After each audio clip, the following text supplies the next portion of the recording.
Welcome to Basic Arithmetic Operations in Excel. Today we are going to learn some simple operations in Excel.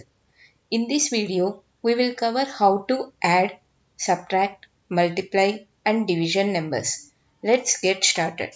Here I will take some examples of addition, subtraction, multiplication and division. First one, addition.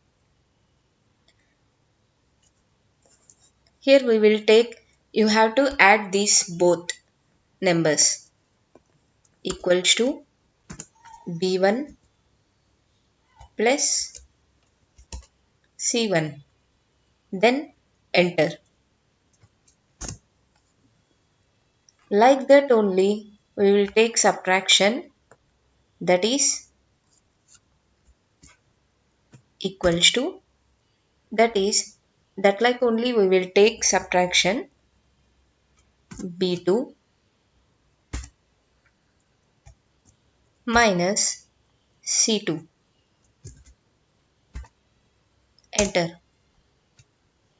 Like that only we will take multiplication, that is equals to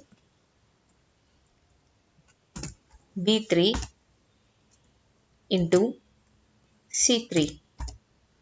Enter. Like that only we will take division equals to B4 divided by C4. Enter. Thank you.